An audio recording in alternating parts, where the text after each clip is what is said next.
ದೇವರಿಗೆ ಸ್ತೋತ್ರವಾಗಲಿ. ಪ್ರಕಟಣೆ ಪುಸ್ತಕ 2ನೇ ಅಧ್ಯಾಯ ವಾಕ್ಯ 7 ನಾವು ಧ್ಯಾನಿಸ್ತಾ ಇದ್ದೀವಿ ಅಲ್ವಾ? ಪ್ರಕಟಣೆ ಪುಸ್ತಕ 2ನೇ ಅಧ್ಯಾಯ ವಾಕ್ಯ 7 ನಾವು ಧ್ಯಾನಿಸ್ತಾ ಇದ್ದೀವಿ. ಆ ವಾಕ್ಯ ಏನು ಹೇಳುತ್ತೆ? ಯಾರು ಜಯ ಹೊಂದುತ್ತಾರೋ ಅಂಥವನಿಗೆ ದೇವರ ಪರಂಧಾಮದಲ್ಲಿರುವ ಜೀವವೃಕ್ಷದ ಫಲವನ್ನು ಸವಿಯುವ ಸೌಭಾಗ್ಯವನ್ನು ನಾನು ಅನುಗ್ರಹಿಸುತ್ತೇನೆ. Price the lord. ಯಾರು ಜಯ ಹೊಂದುತ್ತಾರೋ, ಜಯ ಹೊಂದೋದಕ್ಕೆ ದೇವರು ಬಯಸ್ತಾರೆ. ಎಲ್ಲ ಸಮಯದಲ್ಲೂ ದೇವರು ನಮ್ಮ ಜೊತೆಯಲ್ಲಿದ್ದು ಈ ಲೋಕದ ಅಂದರೆ ಈ ಭೂಲೋಕದ ಯಾತ್ರೆಯಲ್ಲಿ ಅವರು ನಮ್ಮ ಜೊತೆಯಲ್ಲಿದ್ದು ಸದಾಕಾಲ ನಮಗೆ ಶಕ್ತಿಯಾಗಿ ಬಲವಾಗಿ ಇದ್ದಾರೆ. ಆದರೆ ನಾವು ಲೌಕಿಕ ಆಚಾರ ವಿಚಾರಗಳಿಗೆ, ಆಸೆ ಆಕಾಂಕ್ಷೆಗಳಿಗೆ ಒಳಗಾಗಿ ನಾವೇನು ಮಾಡ್ತೀವಿ? ಪಾಪಗಳನ್ನು ನಾವು ಮಾಡ್ತಾ ಹೋಗ್ತೀವಿ. Praise the lord. ಅರ್ಥ ಆಗ್ತಾ ಇದೆಯಾ? ಸೋಲಿಕ್ಕೆ ಸಾಧ್ಯವಿಲ್ಲ, ಗೆಲ್ಲಲಿಕ್ಕೆ ಸಾಧ್ಯವಿಲ್ಲ. ನಾವು ಸೋಲ್ತಾ ಇದ್ದೀವಿ, ಪ್ರತಿದಿನ ನಾವು ಸೋಲ್ತಾ ಇದ್ದೀವಿ. ಅದಕ್ಕೆ ಮುಖ್ಯವಾದ ಕಾರಣವನ್ನ ಏನಂತ ನಾವು ನೋಡ್ತಾ ಹೋದಾಗ ನಾವು ಜಯ ಹೊಂದಕ್ಕೆ ಸಾಧ್ಯವಾಗ್ತಾ ಇಲ್ಲ. ಪ್ರತಿ ಬಾರಿ ನಾವು ಸೋಲ್ತಾ ಇದ್ದೀವಿ. ಅದಕ್ಕೆ ಕಾರಣಗಳನ್ನ ನಾವು ನೋಡ್ತಾ ಹೋದಾಗ ಒಂದು 5 ಮುಖ್ಯವಾದ ಅಂಶಗಳು ನಮಗೆ ತಿಳಿದು ಬಂದಿದೆ. ಆ 5 ಅಂಶಗಳಲ್ಲಿ ಮೊದಲನೇದಾಗಿ ನಮ್ಮ ಆಲೋಚನೆಗಳು, ನಂತರ ನಮ್ಮ ಆತ್ಮಿಕ ಗರ್ವ, ನಮ್ಮ ಅಜಾಗರೂಕತೆ ಹಾಗೂ ವೈರಿಯ ಸಲಹೆ. ಅವನೇನು ನಮ್ಮನ್ನು ನಾಶ ಮಾಡಲ್ಲ, ಬದಲಾಗಿ ಏನ್ ಮಾಡ್ತಾನೆ? ಜಸ್ಟ್ ಸಲಹೆ ಕೊಡ್ತಾನೆ. ನೀನ್ ಹಿಂಗೋಗ್ಬೇಡ, ಹಂಗೋಗು, ಈ ಕಡೆ ಹೋಗ್ಬೇಡ, ಆ ಕಡೆ ಹೋಗು. ಪ್ರೈಸ್ ದಿ ಲಾರ್ಡ್ ಅಲ್ವಾ? ಓಕೆ, ಯಾವುದನ್ನು ನಾವು ಗೆಲ್ಲಬೇಕು ಅದು ತುಂಬಾ ಮುಖ್ಯ. ಈ ಲೋಕದಲ್ಲಿ ನಾವು ಯಾವುದನ್ನ ಗೆಲ್ಲಬೇಕು ಅದು ತುಂಬಾ ಮುಖ್ಯ. ಧರ್ಮೋಪದೇಶ ಕಾಂಡ 4ನೇ ಅಧ್ಯಾಯ 2ನೇ ವಾಕ್ಯವನ್ನು ನಾವು ಓದೋಣ. ಧರ್ಮೋಪದೇಶ ಕಾಂಡ 4ನೇ ಅಧ್ಯಾಯ ವಾಕ್ಯ 2. ನಿಮ್ಮ ದೇವರಾದ ಸರ್ವೇಶ್ವರ ಕೊಟ್ಟ ಆಜ್ಞೆಗಳನ್ನೇ ನಾನು ನಿಮಗೆ ತಿಳಿಸುತ್ತಾ ಇದ್ದೇನೆ. ಈ ಆಜ್ಞೆಗಳನ್ನು ನೀವು ಕೈಗೊಳ್ಳಬೇಕೇ ಹೊರತು ಅವುಗಳಿಗೆ ಏನೂ ಕೂಡಿಸಬಾರದು, ಅವುಗಳಿಂದ ಏನೂ ತೆಗೆದು ಬಿಡಬಾರದು. Praise the lord. ನಿಮ್ಮ ದೇವರಾದ ಸರ್ವೇಶ್ವರ ಕೊಟ್ಟ ಆಜ್ಞೆಗಳನ್ನೇ ನಾನು ನಿಮಗೆ ತಿಳಿಸುತ್ತಾ ಇದ್ದೇನೆ. ಈ ಆಜ್ಞೆಗಳನ್ನು ನೀವು ಕೈಗೊಳ್ಳಬೇಕೇ ಹೊರತು ಅವುಗಳಿಗೆ ಏನನ್ನು ಕೂಡಿಸಬಾರದು, ಅವುಗಳಿಂದ ಏನನ್ನು ತೆಗೆಯಬಾರದು. Praise the Lord. ಓಕೆ, ನಾವು ಸೋಲಿಕ್ಕೆ ಮುಖ್ಯವಾದ ಕಾರಣ ಏನು ಅಂತ ಹೇಳಿದ್ರೆ ಆಜ್ಞೆಗಳ ಅನುಸರಣೆ. ಮೊದಲನೆಯ ಆಜ್ಞೆಯನ್ನು ನಿಜವಾದ ಏಕದೇವರನ್ನ ಆರಾಧಿಸು. ನಿಜವಾದ ಏಕದೇವರನ್ನ ಆರಾಧಿಸು ಎಂಬುದಾಗಿ ದೇವರು ನಮ್ಮೊಂದಿಗೆ ಒಡಂಬಡಿಕೆ ಮಾಡಿಕೊಳ್ತಾರೆ. ಅದೇ ವಾಕ್ಯ ನೋಡಿ, ಧರ್ಮೋಪದೇಶ ಕಾಂಡ 4ನೇ ಅಧ್ಯಾಯ ವಾಕ್ಯ 23 ಹಾಗೂ 24. ಈ 2 ವಾಕ್ಯಗಳನ್ನು ಓದೋಣ. ಧರ್ಮೋಪದೇಶ ಕಾಂಡ.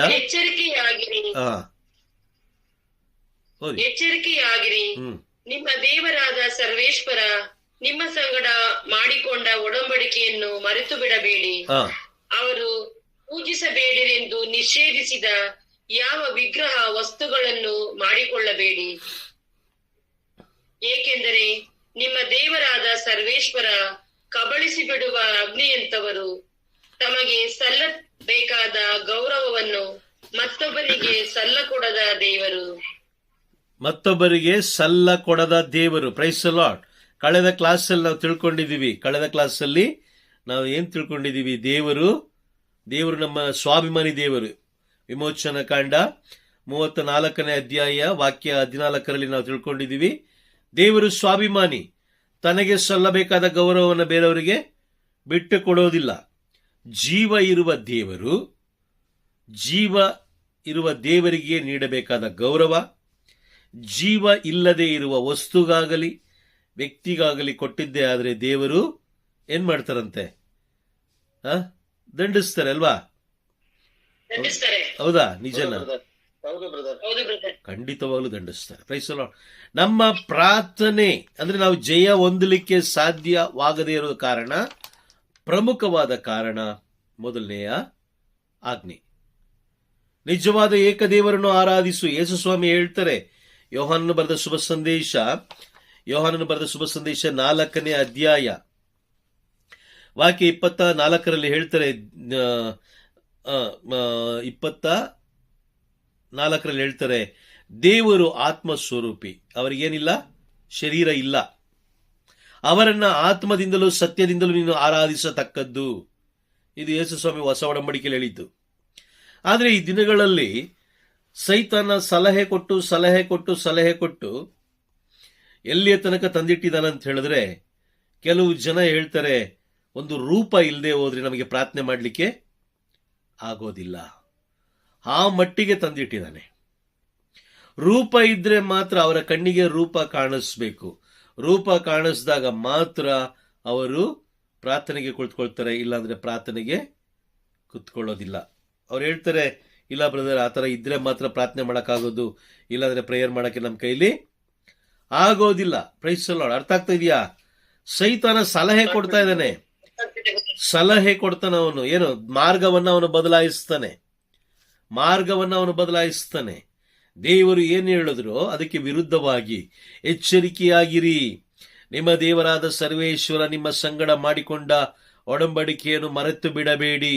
ಅವರು ಬೇಡಿರೆಂದು ನಿಷೇಧಿಸಿದ ಯಾವ ವಿಗ್ರಹ ವಸ್ತುಗಳನ್ನು ಮಾಡಿಕೊಳ್ಳಬೇಡಿ. ಇದಕ್ಕೆ ಒಂದು ಸಲಹೆ ಕೊಡ್ತಾನೆ.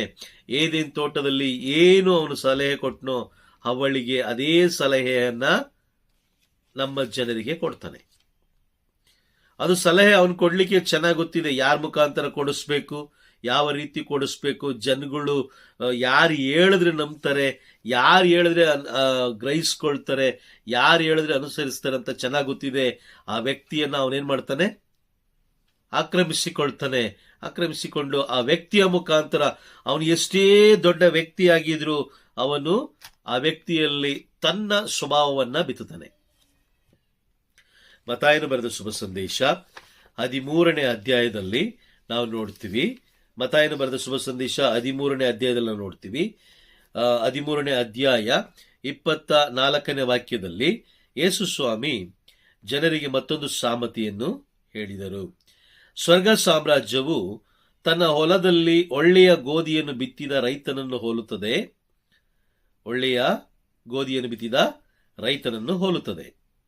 ಒಂದು ರಾತ್ರಿ ಎಲ್ಲರೂ ನಿದ್ರಿಸುತ್ತಿರುವಾಗ ಅವನ ವೈರಿ ಬಂದು ಗೋಧಿಯ ನಡುವೆ ಕಳೆಗಳನ್ನ ಬಿತ್ತಿ ಹೋದ. Praise the lord. ಕಳೆಗಳನ್ನ ಬಿತ್ತಿ ಹೋದ ಅಂತ ವಾಕ್ಯ ಇಲ್ಲಿ ಹೇಳ್ತಾ ಇದೆ. ಇಲ್ಲಿ ಹೇಳ್ತಾರೆ, ರಾತ್ರಿಯಲ್ಲಿ ನಿದ್ರಿಸುತ್ತಿರುವಾಗ. ನಿದ್ರೆ ಅಂದ್ರೆ ಏನು?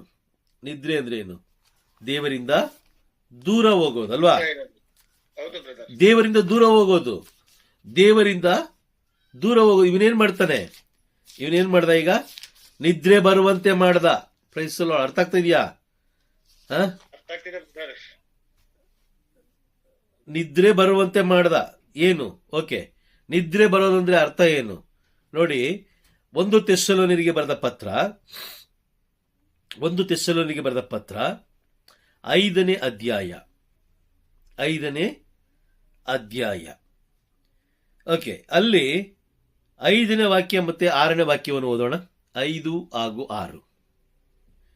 ನೀವೆಲ್ಲರೂ ಬೆಳಕಿನ ಹಾಗೂ ಹಗಲಿನ ಮಕ್ಕಳು. ನಾವು ಕತ್ತಲೆಗಾಗಲಿ ರಾತ್ರಿಗಾಗಲಿ ಸೇರಿದವರಲ್ಲ. ಅಂದ ಮೇಲೆ ಇತರರಂತೆ ನಾವು ನಿದ್ದೆ ಮಾಡದೆ ಎಚ್ಚರವಾಗಿದ್ದು ಸ್ವಸ್ಥಚಿತ್ತರಾಗಿ ವರ್ತಿಸೋಣ.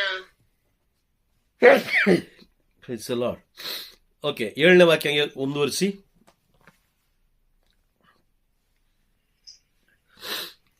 7ನೇ ವಾಕ್ಯ ಮುಂದುವರಿಸಿ.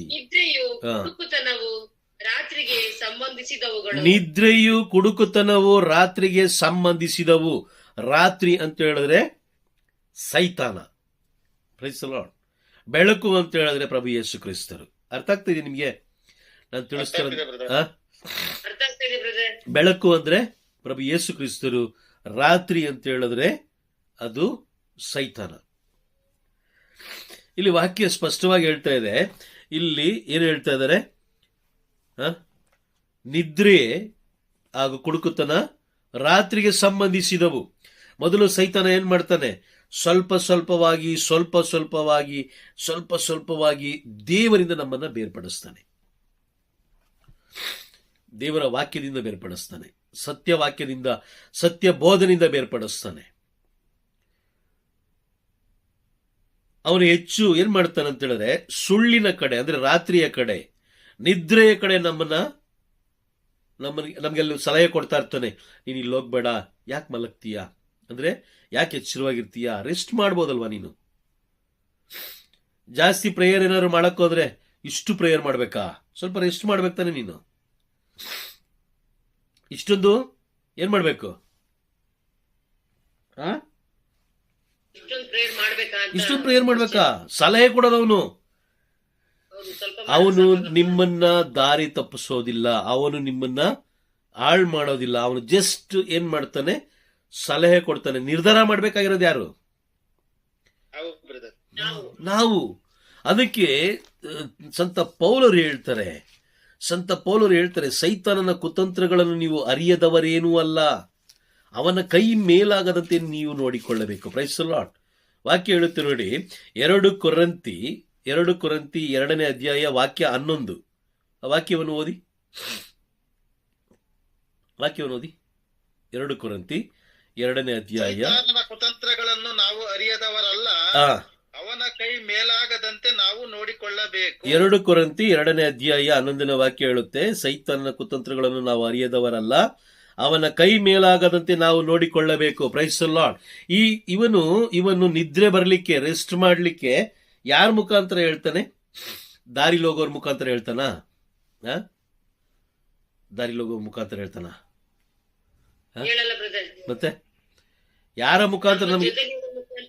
ನಮ್ಮ ಜೊತೆಲಿರುವ ಮುಖಾಂತರ, ನಮಗೆ ತುಂಬಾ ಹತ್ರ ಇರುವಂತ ವ್ಯಕ್ತಿಗಳು. ಯಾರ ಮುಖಾಂತರ ಬೇಕಾದ್ರೂ ಆಗ್ಬೋದು. ಅತ್ತೆ ಇರ್ಬೋದು, ಮಾವ ಇರ್ಬೋದು, ಸೊಸೆ ಇರ್ಬೋದು, ಗಂಡ ಇರ್ಬೋದು, ಮಕ್ಕಳಿರ್ಬೋದು, ಸ್ನೇಹಿತರಿರ್ಬೋದು, ಬೋಧಕರಿರ್ಬೋದು, ಯಾಜಕರಿರ್ಬೋದು, ಪಾಸ್ಟರ್ಸ್ಗಳಿರ್ಬೋದು, ಬಿಷಪ್ ಇರ್ಬೋದು, ಪೋಪ್ ಇರ್ಬೋದು, ಯಾರು ಬೇಕಾದ್ರೂ ಇರ್ಬೋದು ಅಲ್ವಾ? ಹೌದಾ? ಯಾರು ಬೇಕಾದ್ರೂ ಇರ್ಬೋದು. ಯಾರ ಮುಖಾಂತರ ಬೇಕಾದ್ರೂ ಅವನೇನ್ ಮಾಡ್ತಾನೆ? ಜಾಸ್ತಿ ಪ್ರೇಯರ್ ಮಾಡಬೇಡಿ, ರೆಸ್ಟ್ ಮಾಡಿ, ಸ್ವಲ್ಪ ನಿದ್ದೆ ಮಾಡಿ ನಿಮ್ಮ ಶರೀರವನ್ನ ನೀವು ನೋಡ್ಕೊಳ್ಳಿ, ರೆಸ್ಟ್ ಮಾಡಿ ಅಂತ ಹೇಳಿ. ನಿದ್ದೆ ಅಂದ್ರೆ ಯಾದಕ್ಕೆ ಸಂಬಂಧಪಟ್ಟದ್ದು? ರಾತ್ರಿಗೆ ಸಂಬಂಧಪಟ್ಟದ್ದು. 1 ಥೆಸಲೋನಿಗೆ ಬರೆದ ಪತ್ರ 5ನೇ ಅಧ್ಯಾಯ 7ನೇ ವಾಕ್ಯ ಹೇಳುತ್ತೆ, ನಿದ್ರೆ ಹಾಗೂ ಕುಡುಕುತನ ರಾತ್ರಿಗೆ ಸಂಬಂಧಪಟ್ಟದ್ದು, ಅದು ಸೈತಾನಿಗೆ ಸಂಬಂಧಪಟ್ಟದ್ದು. ಪ್ರಾರಂಭದಲ್ಲಿ ಅವನೇನ್ ಮಾಡ್ತಾನೆ? ಸ್ವಲ್ಪ ಸ್ವಲ್ಪವಾಗಿ ಅವನು ದೇವರಿಂದ ನಮ್ಮನ್ನ ಹಾಗೂ ದೇವರ ವಾಕ್ಯದಿಂದ, ದೇವರ ಪ್ರಸನ್ನತೆಯಿಂದ ಅವನು ನಮ್ಮನ್ನ ಬೇರ್ಪಡಿಸ್ತಾನೆ. Price the lord. ಮತ್ತಾಯ 13 ನಾವು ನೋಡ್ದೋ ಏನು?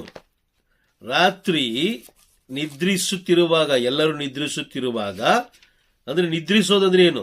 ದೇವರಿಂದ ಬೇರ್ಪಡೋದು ಅಲ್ವಾ? ಬೇರ್ಪಡೋದು. Praise the Lord. ಅಂದ್ರೆ ಹಗಲಿನಲ್ಲಿ ಅಂತ ಹೇಳಿದ್ರೆ ಪ್ರಭು ಯೇಸು ಕ್ರಿಸ್ತರ ಜೊತೆಲಿ ನಾವು ಇರಬೇಕಾದ್ರೆ, ಅವರ ಜೀವವುಳ್ಳ ವಾಕ್ಯಗಳಲ್ಲಿ ನಾವು ಇರಬೇಕಾದ್ರೆ ಅವನು ನಮ್ಮನ್ನ ಮುಟ್ಲಿಕ್ಕೆ ಸಾಧ್ಯವಿಲ್ಲ. ಇಲ್ಲ.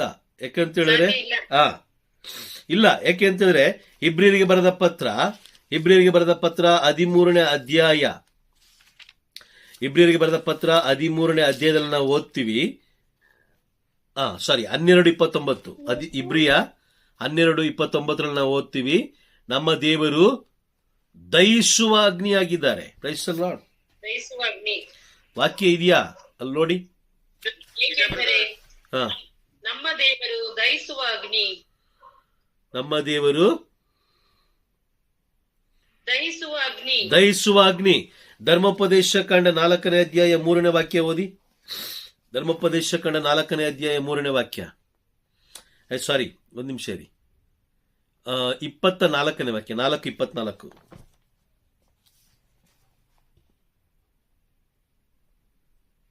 ಏಕೆಂದರೆ ನಿಮ್ಮ ದೇವರಾದ ಸರ್ವೇಶ್ವರ ಕಬಳಿಸಿ ಬಿಡುವ ಅಗ್ನಿಯಂತವರು ಕಬಳಿಸಿ ಬಿಡುವ ಅಗ್ನಿ ಅಂತವರು ಕಬಳಿಸ್ತಾರೆ.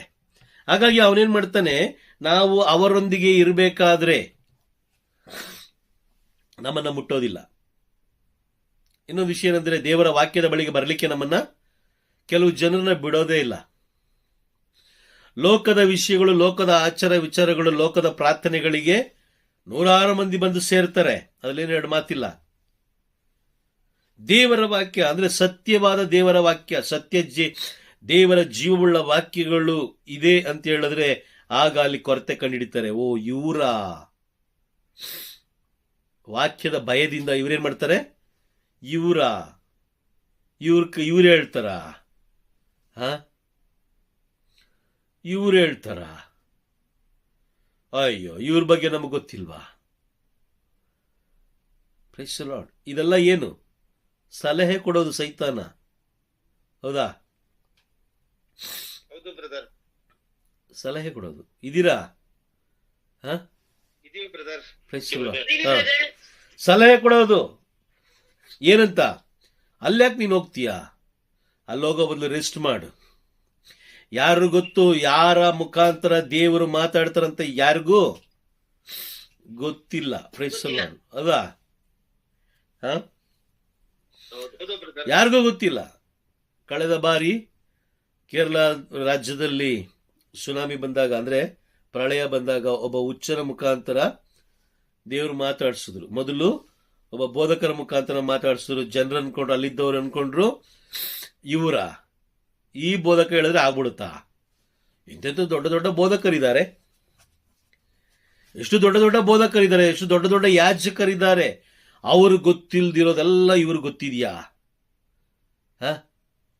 ಸುಮ್ಮನೆ ದಾರಿಯಲ್ಲಿ ಬೋಧನೆ ಮಾಡುವಂತ ವ್ಯಕ್ತಿ, ದಾರಿಯಲ್ಲಿ ಇವನು ಪ್ರಾರ್ಥಿಸುವಂತ ವ್ಯಕ್ತಿ, ಚಿಕ್ಕ ಒಂದು ದೇವಾಲಯ, ಅಯ್ಯೋ ಇವನ ಮುಖಾಂತರ ದೇವರು ಮಾತಾಡ್ತಾರ. Price the lord.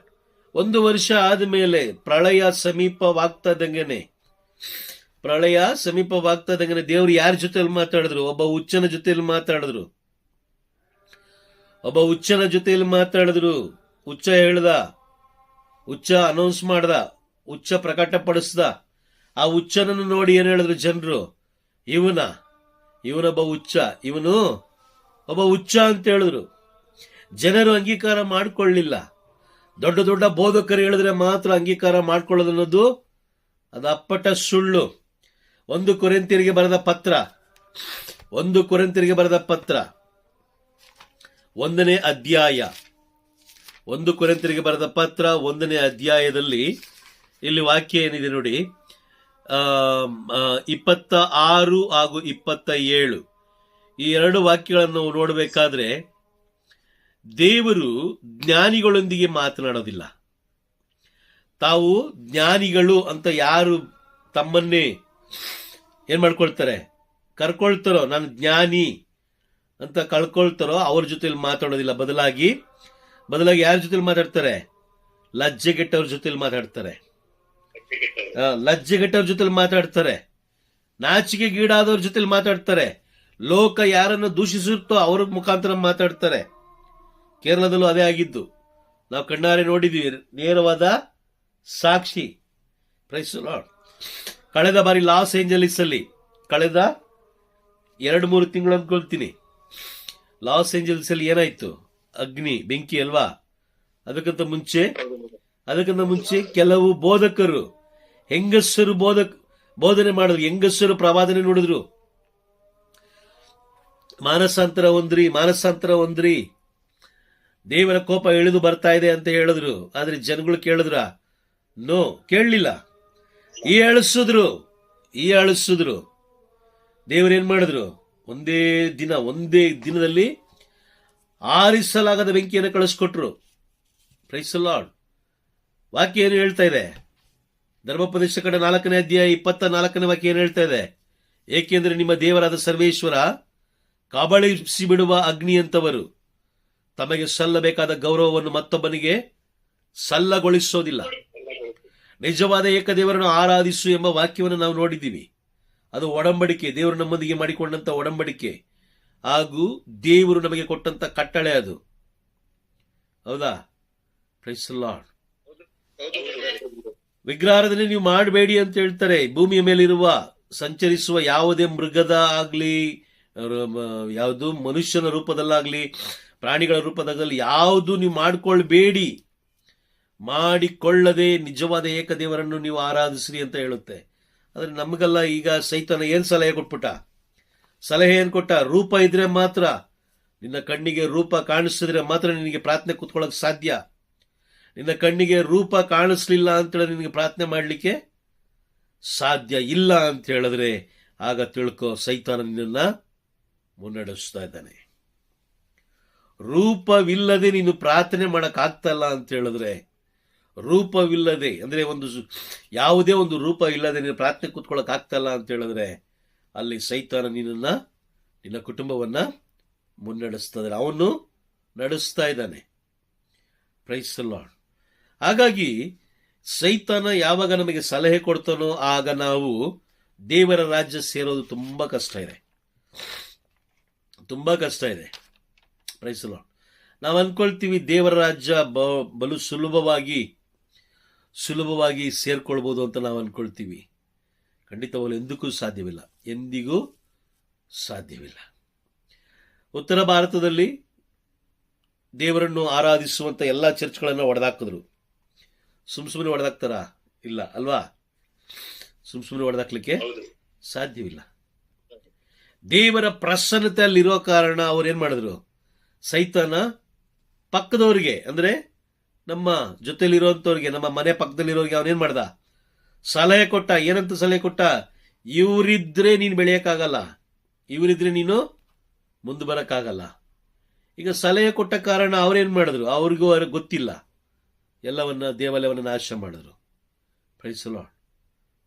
ಇನ್ನೂ ಅನೇಕ ಕಡೆಗಳಲ್ಲಿ ಪರಮಪ್ರಸಾದ ಪೆಟ್ಟಿಗೆ ಎತ್ಕೊಂಡು ಹೋಗಿದ್ದಾರೆ, ಅನೇಕ ಸ್ಥಳ ಪರಮಪ್ರಸಾದ ಪೆಟ್ಟಿಗೆ ಮುರಿದಾಕಿದ್ದಾರೆ. ಇದೆಲ್ಲ ಎಲ್ಲಿಂದ ಬರ್ತಾ ಇದೆ? ಸೈತಾನ ಕೊಡುವಂತಹ ಸಲಹೆ, ಸೈತಾನ ನೀಡುತ್ತಿರುವಂತಹ ಸಲಹೆ. Praise the lord. ಎಷ್ಟೋ ದೇವಾಲಯಗಳಲ್ಲಿ ನೀವು ನೋಡಿಲ್ಲ ಅನ್ಕೊಳ್ತೀನಿ, ಅಥವಾ ನೋಡಿರ್ತೀರಾ ಅನ್ಕೊಳ್ತೀನಿ, ಬಹಳ ಲೈಟ್ ಸೆಟ್ಟಿಂಗ್ಸ್ಗಳು ಇರ್ತವೆ ಹಿಂದ್ಗಡೆ.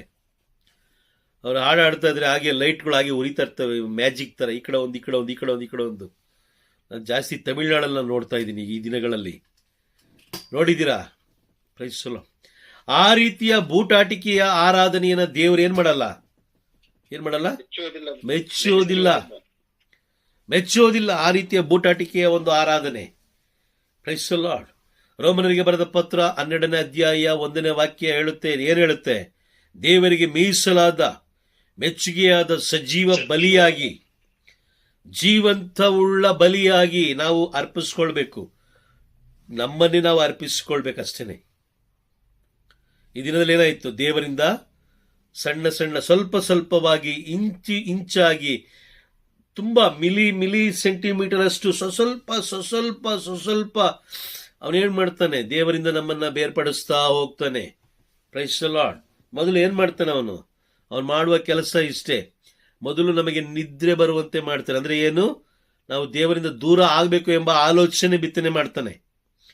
ಬಿತ್ತನೆ ಮಾಡಿದ್ಮೇಲೆ ನಾವೇನ್ ಮಾಡ್ತೀವಿ? ನಮಗೂ ಅದೇ ಸರಿ ಅನ್ಸುತ್ತೆ. ಏನು? ಈ ಚರ್ಚ್ ಸರಿ ಇಲ್ಲ, ಬೇರೆ ಚರ್ಚ್ಗೆ ಹೋಗೋಣ. ಅಲ್ಲಿ ಅವ್ರು ಸರಿ ಇಲ್ಲ, ಇನ್ನೊಂದು ಕಡೆ ಹೋಗೋಣ. ಅಲ್ಲಿ ಇನ್ನೊಬ್ರು ಸರಿ ಇಲ್ಲ, ಅಲ್ಲಿ ಬೇರೆ ಕಡೆ ಹೋಗೋಣ. Praise the lord. ಅರ್ಥ ಆಗ್ತಿದ್ಯಾ? ದೇವರು ನಿನಗೆ ಎಲ್ಲಿ ಹೇಳಿದಾರೋ ಅಲ್ಲಿ ನೀನು ಸೇವೆ ಮಾಡಬೇಕು. ದೇವರು ಎಲ್ಲಿ ಹೇಳಿದಾರೋ ಅಲ್ಲಿ ನೀನು ಸೇವೆ ಮಾಡಬೇಕು. ಅಬ್ರಹಾಮನಿಗೆ ದೇವರು ಹೇಳಿದ್ರು, ನಾನು ಹೇಳುವ ಸ್ಥಳಕ್ಕೆ ನೀನು ಹೋಗು ಅಷ್ಟೇ ಅಲ್ವಾ? ಅಬ್ರಹಾಮನಿಗೆ ಹೇಳಿದ್ರ, ನೀನು ಅಲ್ಲೋಗು, ಅಲ್ಲೋದ್ಮೇಲೆ ನಿನ್ನದೇ ಆದ ಒಂದು ಭಾಷೆ ಉಂಟು ಮಾಡ್ಕೋ, ನಿನ್ನದೇ ಆದ ಒಂದು ಆರಾಧನೆ ಉಂಟು ಮಾಡ್ಕೋ, ನಿನ್ನದೇ ಒಂದು ಸರ್ಕಲ್ ಕ್ರಿಯೇಟ್ ಮಾಡ್ಕೋ ಅಂತ ಹೇಳಿದ್ರ? ಇಲ್ಲ. ನಾನು ನಿನ್ ಎಲ್ಲಿ ಕಳಿಸ್ತೀನೋ ಅಲ್ಲಿ ನೀನು ಹೋಗ್ಬೇಕು. ಅಲ್ಲಿದ್ದ ಭಾಷೆ ಇರಬಹುದು, ಅಲ್ಲಿ ಜನ ಇರಬಹುದು, ಅಲ್ಲಿಗೆ ನೀನು ಹೊಂದಾಣಿಕೆ ಆಗ್ಬೇಕು. ಅಲ್ಲಿಗೆ ಹೊಂದಾಣಿಕೆಯಾಗಿ ಅಲ್ಲಿ ದೇವರ ಮಹಿಮೆ ಪ್ರಕಟಗೊಳ್ಳುವಂತೆ ನೀನ್ ಮಾಡಬೇಕು, ಅವ್ರು ಮಾಡಲ್ಲ. ಯಾರು ಮಾಡಬೇಕು? ನಾವು ಮಾಡಬೇಕಲ್ವಾ? Price the lord. ಈ ದಿನಗಳಲ್ಲಿ ನೀವು ಕಣ್ಣಾರೆ ಕಾಣ್ತಾ ಇದ್ದೀರ ಕೆಲವು ಪ್ರವಾದನೆಗಳು ನೆರವೇರ್ತಿರೋದನ್ನ. ಪ್ರಕಟಣೆ ಪುಸ್ತಕ 13ನೇ ಅಧ್ಯಾಯ 7ನೇ ವಾಕ್ಯವನ್ನು ಓದೋಣ. ಪ್ರಕಟಣೆ ಪುಸ್ತಕ 13ನೇ ಅಧ್ಯಾಯ ವಾಕ್ಯ 7. ರೆವಲ್ಯೂಷನ್ ದೇವಜನರ ವಿರುದ್ಧ ಯುದ್ಧ ಮಾಡಿ ಜಯ ಗಳಿಸುವಂತೆ ಅದಕ್ಕೆ ಅವಕಾಶವನ್ನು ಕೊಡಲಾಯಿತು. ಸಕಲ ದೇಶ, ಭಾಷೆ, ಕುಲ, ಗೋತ್ರಗಳ ಮೇಲೆ ಅದಕ್ಕೆ ಅಧಿಕಾರವನ್ನು ನೀಡಲಾಯಿತು. ನೋಡಿ, ಜಾತಿ, ಭಾಷೆ, ಕುಲ, ಗೋತ್ರಗಳ ಮೇಲೆ ಅದಕ್ಕೆ ಅಧಿಕಾರವನ್ನು ನೀಡಲಾಯಿತು. ಈ ದಿನಗಳಲ್ಲಿ ನೀವು ನೋಡ್ತಾ ಇದ್ದೀರಾ ಅನ್ಕೊಳ್ತೀನಿ. ನೀವು ಯಾವುದೇ ನ್ಯೂಸ್ ನೋಡಿ, ಜಾತಿ, ಭಾಷೆ, ಕುಲ, ಗೋತ್ರಗಳ ಮೇಲೆ ಇದೆಯೇ ಹೊರತು ಬೇರೆ ಯಾವುದೂ ಇಲ್ಲ. ಹೌದಾ? ಜಾತಿ, ಭಾಷೆ, ಕುಲ, ಗೋತ್ರಗಳು ಹಾಗೂ ಅಧಿಕಾರ, ಇದೇ ವಿಷಯ. ಒಂದು ಭಾಷೆಯವರು ಇನ್ನೊಂದು ಭಾಷೆ ಕಿತ್ತಾಡ್ತಾರೆ, ಇನ್ನೊಂದು ಭಾಷೆಯವರು ಇನ್ನೊಂದು ಭಾಷೆ ಕಿತ್ತಾಡ್ತಾರೆ. ಆರಾಧನೆ ಮಾಡುವ ಜಾಗದಲ್ಲೂ ಅಷ್ಟೇನೆ, ಎಲ್ಲಾ ಸ್ಥಳದಲ್ಲಿ ಏನಾಗ್ತದೆ? ಜಾತಿ, ಭಾಷೆ, ಕುಲ, ಗೋತ್ರಗಳ ಮೇಲೆ ಸೈತಾನನಿಗೆ ಅಧಿಕಾರ ನೀಡಲಾಗಿದೆ. ಇದನ್ನು ನಾವು ಜಯಿಸಬೇಕು. Price the lord. ಅರ್ಥ ಆಗ್ತಿದ್ಯಾ? ನಮ್ಮ ಹೋರಾಟ ನರಮಾನವರೊಂದಿಗೆ ಅಲ್ಲ, ವೈರಿಯ ಸಲಹೆಯ ವಿರುದ್ಧ ನಾವು ಯುದ್ಧ ಮಾಡಬೇಕು. ವೈರಿ ಕೊಡ್ತಿರುವ ಸಲಹೆ ವಿರುದ್ಧ ಯುದ್ಧ ಮಾಡಬೇಕು. ನೋಡಿ, ಜಾತಿ, ಭಾಷೆ, ಸಕಲ ದೇಶ, ಭಾಷೆ, ಕುಲ, ಗೋತ್ರಗಳ ಮೇಲೆ ಸೈತಾನಿಗೆ ಅಧಿಕಾರ ಕೊಟ್ಟಾಗಿದೆ. ಅಲ್ಲಿ ಕಿತ್ತಾಡ್ಲಿಕ್ಕೆ ಬೇಕಾದ್ರೆ 100 ಅಲ್ಲ 1000 ಜನ ಬರ್ತಾರೆ. ಜಾತಿ, ಭಾಷೆ, ಕುಲ, ಗೋತ್ರಗಳ ವಿಷಯದಲ್ಲಿ 100 ಜನ ಬರ್ತಾರೆ ಅಲ್ವಾ? 1000 ಜನ ಬರ್ತಾರೆ. ಕನಿಕರವಿಲ್ಲದೆ ಕೊಂದಾಕ್ತಾರೆ, ಕನಿಕರವಿಲ್ಲದೆ ಒಡೆದಾಕ್ತಾರೆ. ಹೌದಾ? ಅಣ್ಣನ ನೋಡಲ್ಲ, ತಮ್ಮನ ನೋಡಲ್ಲ, ಅಕ್ಕನ ನೋಡಲ್ಲ, ಹೆಂಡತಿ ನೋಡಲ್ಲ, ಯಾರು ನೋಡಲ್ಲ. ಏನ್ ಮಾಡ್ತಾರೆ? ಸುಟ್ಟಾಕ್ತಾರೆ, ಕೊಂದಾಕ್ತಾರೆ, ತಲೆ ಒಡೆದಾಕ್ತಾರೆ, ಶರೀರನ ಪೀಸ್ ಮಾಡ್ತಾರೆ. ಆದ್ರೆ ಸಮಾಧಾನಕ್ಕೆ ಯಾರು ಬರೋದಿಲ್ಲ. ಸಮಾಧಾನ ಕುತ್ಕೊಂಡು ಮಾತಾಡ್ಲಿಕ್ಕೆ ಯಾರು ಬರೋದಿಲ್ಲ. ನಮಗೆ ದೇಶ, ಭಾಷೆ, ಕುಲ, ಗೋತ್ರಗಳು ಮುಖ್ಯನಾ? ಸಮಾಧಾನ ಮುಖ್ಯನಾ? ಸಮಾಧಾನ ಮುಖ್ಯ ಬ್ರದರ್. ಸಮಾಧಾನ ಅಲ್ವಾ? ಸಮಾಧಾನ. ಯಾವ ದೇಶದವ್ರು ಸತ್ರು ಮಣ್ಣಿಗೆ ಹಾಕೋದು, ಯಾವ ಭಾಷೆಯವ್ರು ಸತ್ತಿದ್ರು ಮಣ್ಣಿಗೆ ಹಾಕೋದು ಅಲ್ವಾ? Praise the lord. ಇದೆಲ್ಲವನ್ನು ನಾವು ಬಹಳ ಬಹಳ ಸೂಕ್ಷ್ಮವಾಗಿ ನಾವು ಧ್ಯಾನಿಸಬೇಕು. ಸೈತಾನನು ಕೊಡುವಂತ ಸಲಹೆ ಇದು, ವೈರಿ ಕೊಡುವಂತ ಸಲಹೆ ಏನು? ನೀನು ಹಿಂಗ್ ಮಾಡಬೇಡ, ಹಿಂಗ್ ಮಾಡು, ಈ ರೀತಿ ಮಾಡಬೇಡ, ಈ ರೀತಿ ಮಾಡು. ಅವ್ರನ್ನ ಯಾಕೆ ಮುಂದೆ ಬಿಟ್ಟಿದೀಯಾ, ಇವ್ರನ್ನ ಯಾಕೆ ಮುಂದೆ ಬಿಟ್ಟಿದೀಯಾ, ಅವ್ರ ಆ ರೀತಿ, ಅವ್ರ ಬಗ್ಗೆ ಜಗಳ ಮಾಡು, ಇವ್ರ ಬಗ್ಗೆ ಜಗಳ ಮಾಡು, ಆ ಥರ ಮಾತಾಡು, ಈ ಥರ ಮಾತಾಡು. Praise the lord. ಏನ್ ಮಾಡ್ತಾ ಇದ್ದಾನೆ? ಸಲಹೆ ಕೊಡ್ತಾ ಸಲಹೆ ಕೊಡೋದಷ್ಟೇನೆ. ಯಾವತ್ತಾದ್ರೂ ಅವನು ನಾನು ಇರ್ತೀನಿ ಮುಂದೆ ಬನ್ನಿ ಅಂತ ಯಾವತ್ತಾದ್ರೂ ಮುಂದೆ ನಿಂತು ನೋಡಿದ್ದೀರಾ? ಇಲ್ಲ. ನೋಡಿ, ಆದಿಕಾಂಡದಲ್ಲಿ ಏದೇನ್ ತೋಟದಲ್ಲಿ ನಡೆದಂತ ಒಂದು ಘಟನೆ ನೆನೆಸ್ಕೊಳ್ಳೋಣ. ಈಗ ಆದಿಕಾಂಡದಲ್ಲಿ 3ನೇ ಅಧ್ಯಾಯದಲ್ಲಿ ನಾವು ನೋಡ್ತೀವಿ. ಮಹಿಳೆ ಬಳಿ ಬಂದ, ವಿಷದ ಬೀಜ ಬಿತ್ತದ, ಅವನು ಆಮೇಲೆ ಏನ್ ಮಾಡ್ದ? ಆಮೇಲೆ ಹೊರಟು ಹೋದ. Praise the lord. ಆದಿಕಾಂಡ 3ನೇ ಅಧ್ಯಾಯ ವಾಕ್ಯ 1ರಿಂದ 7 ತನಕ ಅಷ್ಟೇ. ಅದಾದ್ಮೇಲೆ ಅವನಲ್ಲಿಲ್ಲ.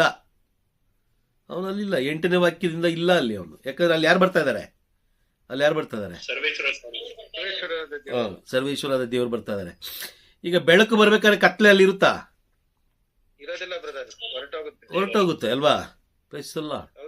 ಕತ್ಲೆ ಇರುವ ಜಾಗಕ್ಕೆ ನೀವು ಮೊಬೈಲ್ ಟಾರ್ಚ್ ಹಾಕಿದ್ರೆ ಬೆಳಕಾಗುತ್ತೆ ಅಲ್ವಾ? ಅಲ್ಪ ಸ್ವಲ್ಪ ಬೆಳಕಾಗುತ್ತೆ. ಆದ್ರೆ ಸೂರ್ಯನ ಬೆಳಕು ಪೂರ್ಣ ಬೆಳಕದು ಅಲ್ವಾ? ಇದು ಅಲ್ಪ ಸ್ವಲ್ಪ ಬೆಳಕಾದ್ರೆ ಸೂರ್ಯನ ಬೆಳಕು ಪೂರ್ಣ ಬೆಳಕು. Praise the lord.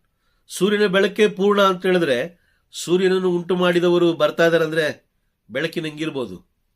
ಆಮೇನ್ ಅಲ್ವಾ? ಹೌದಲ್ಲ? ಯೋಚನೆ ಮಾಡಿದೀರಾ? ನೋಡಿ, 3ನೇ ಅಧ್ಯಾಯ 1-7 ವಾಕ್ಯದಲ್ಲಿ ಮಾತ್ರ ಅವನು ಕೆಲಸ ಮಾಡ್ದ. 8ನೇ ವಾಕ್ಯದಲ್ಲಿ ಬೆಳಕು ಬರ್ತಾ ಇದೆ. ಬೆಳಕು ಬಂದ ತಕ್ಷಣ ಅವನೇನ್ ಮಾಡ್ದ? ಒಂದೇ ವಾಟ ಓಡ್ದ. ಹಾ, ಪ್ರಕಟಣೆ ಪುಸ್ತಕ 13ನೇ ಅಧ್ಯಾಯ 7ನೇ ವಾಕ್ಯದಲ್ಲಿ ಏನ್ ಮಾಡ್ದ? ಬಂದ ಜಾತಿ, ಭಾಷೆ, ಕುಲ, ಗೋತ್ರಗಳ ಮೇಲೆ ಅವನು ಏನ್ ಮಾಡ್ದ? ಎಲ್ಲಾ ಜನರನ್ನ ದಾರಿ ತಪ್ಪಿಸ್ದ. ಎಲ್ಲ ಜನರಿಗೆ ಏನ್ ಮಾಡ್ದ? ವಿಷದ ಬೀಜ ಬಿತ್ತಾದ್ಮೇಲೆ ಏನ್ ಮಾಡ್ದ? ಹೊರಟ. ಇಲ್ಲಿ ಜನರು ಏನ್ ಮಾಡ್ತಾ ಇದಾರೆ? ಹೊಡ್ಕೊಂಡು ಬಡ್ಕೊಂಡು ಕೊಂದ್ಕೊಂಡು ಅಲ್ವಾ? Praise the lord. ಎಷ್ಟೋ ದೇವಾಲಯಗಳಲ್ಲಿ ಭಾಷೆಗೋಸ್ಕರ ಬಲಿಪೂಜೆಗಳನ್ನು ನಿಲ್ಲಿಸಿದ್ದಾರೆ. ಗೊತ್ತಾ ನಿಮ್ಗದು? ಗೊತ್ತಾ? Praise the lord. Tamil, Kannada ಅಂತ ಹೇಳಿ. ಆದ್ರೆ ಒಂದು ತಿಳ್ಕೊಳ್ಳಿ, ನಾವು ಯಾವ ರಾಜ್ಯಕ್ಕೆ ಸೇರಿದವರು, ಅದು ತುಂಬಾ ಮುಖ್ಯ. ದೇವರು ಯೋಜನೆ ಇಲ್ಲದೆ, ಪ್ಲಾನ್ ಇಲ್ಲದೆ ನಿಮ್ಮನ್ನ, ನನ್ನನ್ನ ಅಥವಾ ಬೇರೆಯವ್ರನ್ನ ಎಲ್ಲಿಗೂ ಕಳಿಸಲ್ಲ. ಒಂದು ಪ್ಲಾನ್ ಇಟ್ಟೆ ಕಳಿಸ್ತಾರೆ. ಈಗ ಉದಾಹರಣೆಗೆ ನನ್ನನ್ನ ದೇವರು ತಮಿಳುನಾಡು ಕಳಿಸ್ತಾ ಇದ್ದಾರೆ ಅಂತ ಹೇಳಿದ್ರೆ, ಅಲ್ಲಿ ನಾನು ಹೋಗಿ ಅಲ್ಲಿಯ ಜನರಿಗೆ ಅಲ್ಲಿಯ ಭಾಷೆ ಕಲ್ತ್ಕೊಂಡು, ಅಂದ್ರೆ ನಾನು ಕಲಿತೀನೋ ಇಲ್ಲೋ ಗೊತ್ತಿಲ್ಲ, ಪವಿತ್ರಾತ್ಮನ ಅಂಗೀಕಾರ ಮಾಡ್ಕೊಂಡಾಗ ಅವ್ರು ಎಲ್ಲವನ್ನ, ನಾನು ಏನು ಬೋಧಿಸ್ಬೇಕೋ ಎಲ್ಲವನ್ನ ಅವರು ಬೋಧಿಸ್ತಾರೆ. ಅವರಿಗೆ ಅವರ ಭಾಷೆಯಲ್ಲಿ ಅದು ಅರ್ಥ ಆಗುತ್ತೆ. ಹೌದಾ? Praise the lord. ಕರೆಕ್ಟಾ? ಪವಿತ್ರಾತ್ಮನಿಂದ ತುಂಬಲ್ಪಟ್ಟಾಗ ನೋಡಿ, ಪಂಚಶತಮಾನ ದಿನ ಏನಾಯ್ತು? ಪೇತ್ರ ಏನ್ ಮಾಡಿದ್ರು? ಬೋಧಿಸ್ತಾ ಬಂದ್ರು. ಅಲ್ಲಿದ್ದವರಿಗೆ ಏನಾಯ್ತು? ಅವರವರ ಭಾಷೆಯಲ್ಲೇ ಕೇಳಿಸ್ತಾ ಇತ್ತು. ಅವರಿಗೆ ಅವರವರ ಭಾಷೆಯಲ್ಲೇ ಅರ್ಥ ಆಗ್ತಾ ಇತ್ತು. ಅವರವರ ಭಾಷೆಯಲ್ಲೇ ಪೇತ್ರ ಬೋಧಿಸಿದ್ದು ಯಾವುದೋ ಒಂದು ಭಾಷೆ ಇರ್ಬೋದು, ಯಹೂದಿ ಭಾಷೆ ಇರ್ಬೋದು ಅಥವಾ ಬೇರೆ ಯಾವುದೋ ಭಾಷೆ ಇರ್ಬೋದು. ಆದರೆ ಅಲ್ಲಿದ್ದಂಥವರಿಗೆ ಕೇಳಿಸಿದ್ದು ಅವರವರ ಭಾಷೆಯಲ್ಲೇ ಕೇಳಿಸ್ತಾ ಇತ್ತು. ಅರ್ಥ ಆಗ್ತಾ ಇದೆಯಾ? ಅಲ್ಲಿ ಹೋಗಿ ನಾವು ಭಾಷೆ ಉಂಟು ಮಾಡೋದಲ್ಲ. ಭಾಷೆ ಉಂಟು ಮಾಡಲಿಕ್ಕೆ ಸಲಹೆ ಕೊಡೋದು ಯಾರು? ಸೈತಾನ.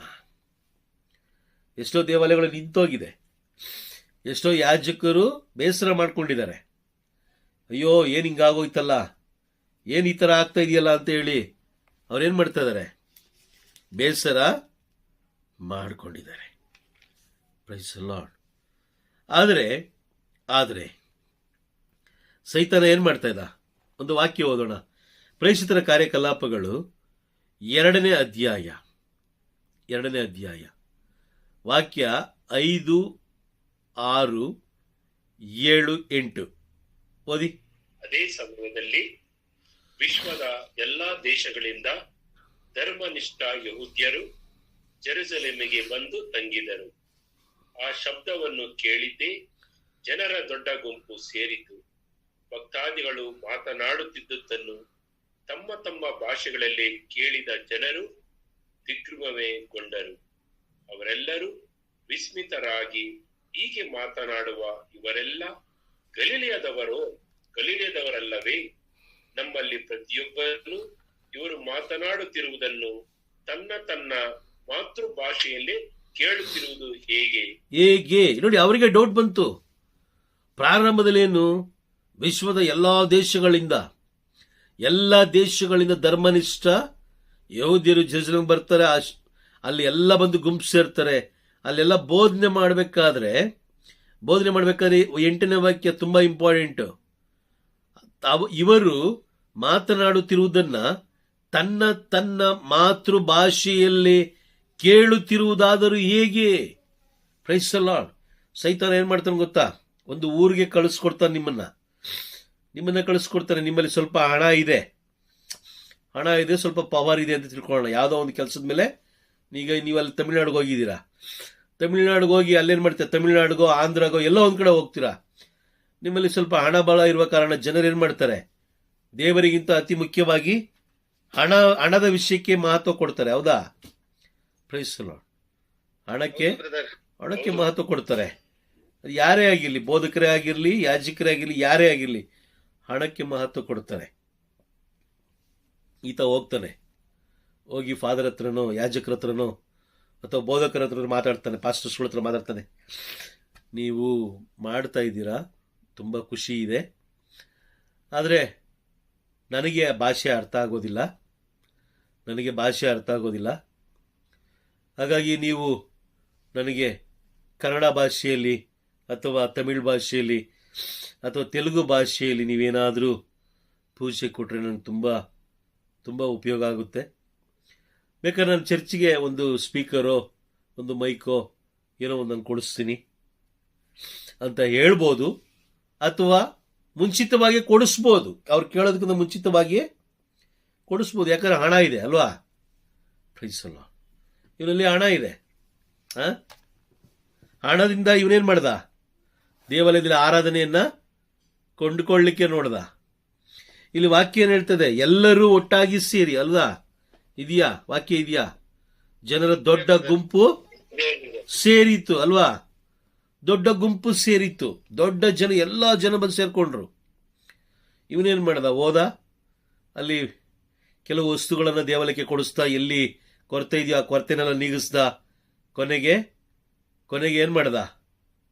ಒಂದು ಕೋರಿಕೆ ಇಟ್ಟ.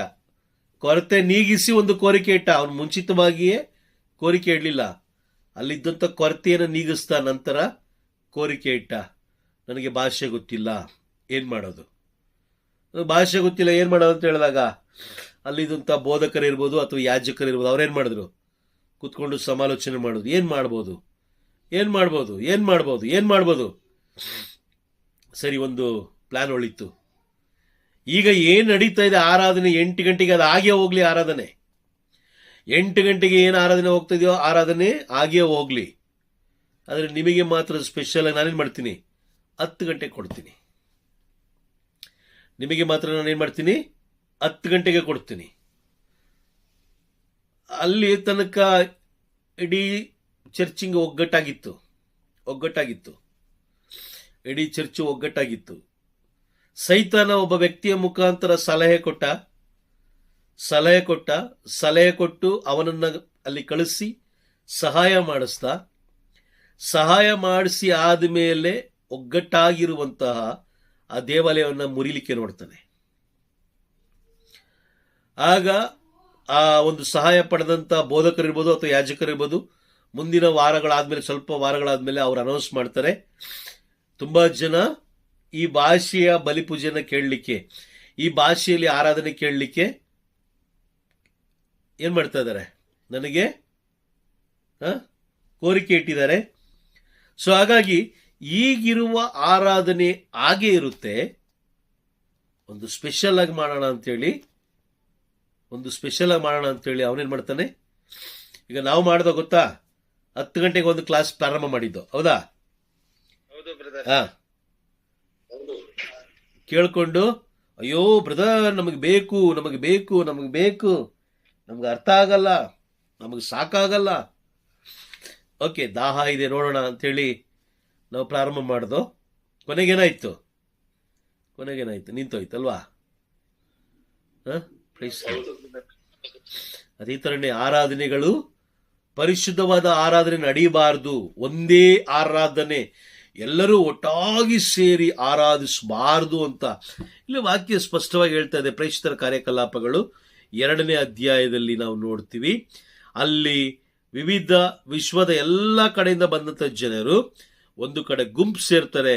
ಗುಂಪು ಸೇರಿ ಅವರೆಲ್ಲರೂ ಅಲ್ಲಿ ನಡೆಯುವಂತ ಬೋಧನೆಯನ್ನು ಆಲಿಸ್ತಾರೆ. ಆ ಬೋಧನೆಯನ್ನು ಆಲಿಸಬೇಕಾದ್ರೆ ಬಹಳ ಶ್ರದ್ಧೆಯಿಂದಲೂ, ಬಹಳ ಭಯಭಕ್ತಿಯಿಂದಲೂ, ಬಹಳ ಗೌರವದಿಂದಲೂ ಅವರು ದೇವರ ವಾಕ್ಯವನ್ನು ಆಲಿಸುವಾಗ ಅಲ್ಲಿ ಪರಿಶುದ್ಧಾತ್ಮರು ಏನ್ ಕೆಲಸ ಮಾಡ್ತಾರೆ? ಎಲ್ಲರಿಗೂ ಅವರವರ ಮಾತೃಭಾಷೆಯಲ್ಲಿ ಅವರಿಗೆ ಅರ್ಥವಾಗುವ ರೀತಿಯಲ್ಲಿ ಬೋಧಿಸ್ತಾ ಹೋಗ್ತಾರೆ. Praise the lord. ಸಾಧ್ಯನಾ ಇದು? ಸಾಧ್ಯ ಆಗುತ್ತಾ? ಸಾಧ್ಯವಾಗಿದೆ ಬ್ರದರ್. ಸಾಧ್ಯವಾಗಿದೆ. ಆಗುತ್ತೆ ಬ್ರದರ್. ಮನುಷ್ಯನಿಗೆ ಅಸಾಧ್ಯವಾದದ್ದು ದೇವರಿಗೆ ಎಲ್ಲವೂ ಸಾಧ್ಯ. ಎಲ್ಲವೂ ಸಾಧ್ಯ. Praise the lord. ಒಂದು ಕಡೆಗೆ ದೇವರು ನಮ್ಮನ್ನ ಕಳಿಸ್ತಾ ಇದ್ದಾರೆ ಅಂತ ಹೇಳಿದ್ರೆ ಅಲ್ಲೋಗಿ ನೀನು ಅವರ ಜೊತೆ ಸೇರಿ ಆರಾಧಿಸುವಾಗ ಅಲ್ಲಿ ದೇವರು ಕೆಲವು ಪ್ಲಾನ್ಸ್ಗಳನ್ನ ಇಟ್ಟಿದ್ದಾರೆ ನಿನಗೋಸ್ಕರ. ಅಲ್ಲೋಗಿ ನಿನಗೂ ಒಂದು ಪ್ಲಾನ್ಸ್ ಇಟ್ಟಿದ್ದಾರೆ. ಆ ದೇವಾಲಯದಲ್ಲಿ ಒಂದು ಪ್ಲಾನ್ ಇಟ್ಟಿದ್ದಾರೆ. ಆ ದೇವಾಲಯ ಅಭಿವೃದ್ಧಿ ಮಾಡಬೇಕಾ, ಅಭಿವೃದ್ಧಿ ಮಾಡಬಾರ್ದಾ, ಅಲ್ಲೋಗಿ ಯಾವ ರೀತಿಯಾದ ರಕ್ಷಣೆ ಕೊಡಬೇಕು, ಯಾವ ರೀತಿಯಾದ ಬೋಧನೆ ಕೊಡಬೇಕು, ಅಲ್ಲಿ ದೇವರು ಪ್ಲಾನ್ ಇಟ್ಟಿದ್ದಾರೆ. ನೀನು ಈಗೇನಾಯಿತು, ಅಲ್ಲಿ ಹೋಗಿ ದೇವಾಲಯದ ಆರಾಧನೆಯನ್ನ ಒಡೆದಾಯ್ತು ಅಲ್ವಾ? ಒಡೆದಾಯ್ತು. ಒಂದಾಗಿ ಹೋಗ್ತಾ ಇದ್ದ ಆರಾಧನೆ ಏನಾಯ್ತು, ಇವರ ಕುಟುಂಬಕ್ಕಾಗಿ ಸ್ವಲ್ಪ ಇನ್ನೊಂದು ಆರಾಧನೆ ಪ್ರಾರಂಭವಾಯಿತು. ಮೊದಲಿದ್ದಂತಹ ಆರಾಧನೆ ಇದ್ದಂತ ಕೆಲವು ಜನ ಏನ್ ಮಾಡಿದ್ರು, ಪರವಾಗಿಲ್ಲ ಬಿಡು ಎರಡನೇ ಆರಾಧನೆಗೆ ಹೋಗೋಣ. ಅರ್ಥ ಆಗ್ತಿದ್ಯಾ? ಪದ ಅರ್ಥ ಆಗ್ತಿದ್ಯಾ? ಪರವಾಗಿಲ್ಲ, ಲೇಟ್ ಆಯ್ತು ಅಂತ, ಅಯ್ಯೋ ಲೇಟ್ ಆಯ್ತು, ಓಡ್ರಿ ಆರಾಧನೆ ಇಲ್ಲ, ಇನ್ನು ಬರೋ ವಾರನೇ ಇರೋದು ಆರಾಧನೆ ಅಂತ ಹೇಳ್ತಾ ಇದ್ದವರು ಈಗ ಏನಂತ ಸ್ಟಾರ್ಟ್ ಮಾಡಿದ್ರು, ಪರವಾಗಿಲ್ಲ ಎರಡನೇ ಆರಾಧನೆಗೆ ಹೋಗೋಣ.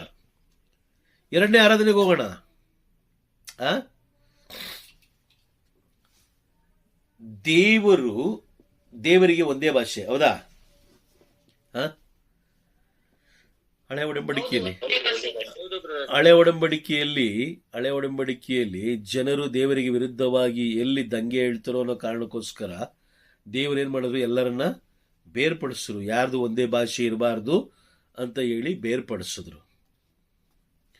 ಯಾಕಂತಂದ್ರೆ ಅವರು ದೇವರಿಗೆ ವಿರುದ್ಧವಾಗಿ ಒಂದು ಗೋಪುರವನ್ನು ಕಟ್ತಾ ಇದ್ರು, ದೇವರಿಗೆ ವಿರುದ್ಧವಾಗಿ, ಬಾಳನ ದೇವರಿಗೋಸ್ಕರ ಅಲ್ವಾ? Praise the lord. ಆದರೆ ಆರಾಧನೆ, ನಿಜವಾದ ದೇವರ ವಾಕ್ಯ, ಪರಲೋಕದ ಬೋಧನೆ ಎಲ್ಲಿರುತ್ತೋ ಅಲ್ಲಿ ಒಂದೇ ಭಾಷೆ ಇರುತ್ತೆ, ಒಂದೇ ಆರಾಧನೆ ಇರುತ್ತೆ. ಒಂದೇ ಭಾಷೆ, ಒಂದೇ ಆರಾಧನೆ. Praise the lord. ಅರ್ಥ ಆಗ್ತಿದ್ಯಾ? ಅಲ್ಲಿ ಹೋಗಿ ನಾವು ದೇವರ ಯೋಜನೆಯನ್ನ ಅಲ್ಲಿ ಕೇಳಬೇಕು. ಅಪ್ಪ, ಇಲ್ಲಿ ಯಾಕೆ ನನ್ನನ್ನು ಕಳಿಸ್ಕೊಟ್ರಿ? ಇಡೀ ದೇವಾಲಯ ಚೇಂಜ್ ಮಾಡಕ್ಕೆ ನಿಮ್ ಕೈಯಲ್ಲಿ ಆಗದೆ ಹೋದ್ರು, ದೇವರು ಅಲ್ಲಿರುವ ಯಾವುದೋ ಒಂದು ಪಾಪಿಯ ಆತ್ಮ, ಪಾಪಿಯನ್ನ ಪರಿವರ್ತನೆ ಮಾಡೋದಕ್ಕೋಸ್ಕರ ದೇವರು ನಿಮ್ಮನ್ನ ಕಳಿಸಿರ್ತಾರೆ. ಈಗ ನಾವು ಅಲ್ಲೋಗ್ಬಿಟ್ಟು ನಾವೇನ್ ಮಾಡ್ದೋ, ಭಾಷೆ ತೆಗೆದೋ ಅಲ್ವಾ? ನನಗೆ ಭಾಷೆ ಬರಲ್ಲ, ಅಲ್ಲೋಗಿ ನಾವು ಭಾಷೆ ತೆಗೆದ ಮೇಲೆ ಅಲ್ಲೇನಾಯ್ತು, ದೇವಾಲಯ ಇಬ್ಬಾಗವಾಯಿತು, ಆರಾಧನೆ ಇಬ್ಬಾಗವಾಯಿತು. ಸರಿ, ದೇವಾಲಯ ಇಬ್ಬಾಗ ಆಯಿತು, ಆರಾಧನೆ ಇಬ್ಬಾಗ ಆಯಿತು, ಪರವಾಗಿಲ್ಲ. ಆದರೆ ಅಲ್ಲಿದ್ದಂಥ ಸಹೋದರರ ಬಾಯಲ್ಲಿ ಸಹೋದರರ ಮನಸ್ಥಿತಿನೂ ಬದಲಾಯಿತು. ಏನ್ ಬದಲಾಯಿತು? ಬೆಳಗ್ಗೆ 7 ಗಂಟೆಗೆ 7ರಿಂದ 9 ಗಂಟೆಗೆ ಇದ್ದಂಥ ಆರಾಧನೆ ಪರವಾಗಿಲ್ಲ ಬಿಡು, 10 ಗಂಟೆಯಿಂದ 12 ಗಂಟೆ ತನಕ ಹೋಗೋಣ, 10ರಿಂದ 12ಕ್ಕೆ, ಪ್ರೈಸ್ ದಿ ಲಾರ್ಡ್, 10ರಿಂದ 12ಕ್ಕೆ ಹೋಗೋಣ. ಅರ್ಥ ಆಗ್ತಿದ್ಯಾ? ಇದು ಸೈತಾನನ ಯೋಜನೆ, ವೈರಿಯ ಸಲಹೆ ಕೊಡೋದು. ಯಾಕಂತ ಹೇಳಿದ್ರೆ ಯಾರು ಜಯ ಹೊಂದಬಾರದು. ಜಯ ಹೊಂದಿದ್ರೆ ಏನಾಗುತ್ತೆ? ಜಯ ಹೊಂದಿದ್ರೆ ಅವರು ಪರಲೋಕ ಸಾಮ್ರಾಜ್ಯ ಸಂರಕ್ಷಣೆ ಪಡ್ಕೊಳ್ತಾರೆ. Price the lord. ಅರ್ಥ ಆಗ್ತಿದ್ಯಾ? ಹಾಗಾಗಿ ಬಹಳ ಎಚ್ಚರಿಕೆಯಾಗಿರ್ಬೇಕು. ಪರಲೋಕ ಸಾಮ್ರಾಜ್ಯ ಸೇರೋದು ತಮಾಷೆಯ ವಿಷಯವಲ್ಲ. ಯೇಸು ಸ್ವಾಮಿನೇ ಹೇಳ್ತಾರೆ, ಪರಲೋಕ ಸಾಮ್ರಾಜ್ಯ ಶ್ರೀಮಂತ ಇರ್ಬೋದು ಅಥವಾ ಸಾಮಾನ್ಯ ಮನುಷ್ಯ ಇರ್ಬೋದು, ಪರಲೋಕ ಸಾಮ್ರಾಜ್ಯ ಸೇರೋದು ಎಷ್ಟು ಕಷ್ಟ ಅಂತ ಹೇಳಿದ್ರೆ, ಒಂದು ಒಂಟೆ ಸೂಜಿಯ ಆ ಸಣ್ಣ ರಂಧ್ರದೊಳಗೆ ತೂರ್ಬೋದು, ಆದರೆ ಪರಲೋಕ ಸಾಮ್ರಾಜ್ಯ ಸೇರೋದು ತಮಾಷೆ ಅಲ್ಲ. Praise the lord. ಅರ್ಥ ಆಗ್ತಿದ್ಯಾ?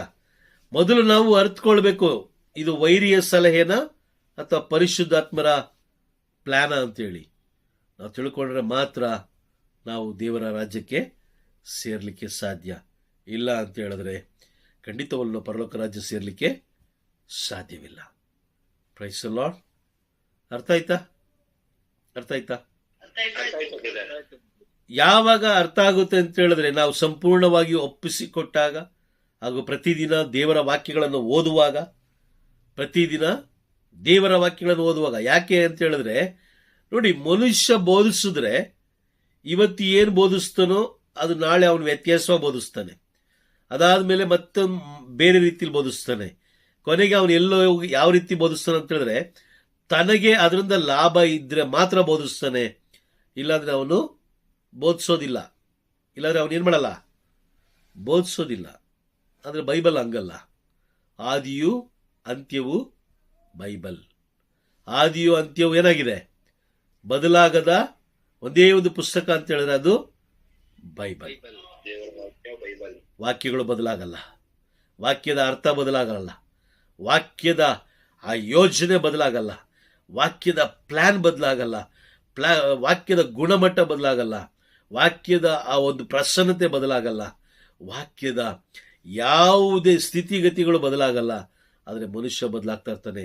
ಹಾಗಾಗಿ ಪ್ರತಿದಿನ ವಾಕ್ಯ ಓದುವವರು ಅರ್ಥ ಮಾಡ್ಕೊಳ್ತಾರೆ. ಯಾವತ್ತೋ ಒಂದು ದಿನ ವಾಕ್ಯ ಓದಿ ಉಳಿದ ಎಲ್ಲ ದಿನಗಳು ಮನುಷ್ಯರನ್ನು ಅವಲಂಬಿಸಿರುವವರು ಖಂಡಿತವಾಗ್ಲೂ ವಾಕ್ಯ ಅರ್ಥ ಮಾಡ್ಕೊಳ್ಳೋಕ್ಕೆ ಸಾಧ್ಯ ಇಲ್ಲ. Praise the lord.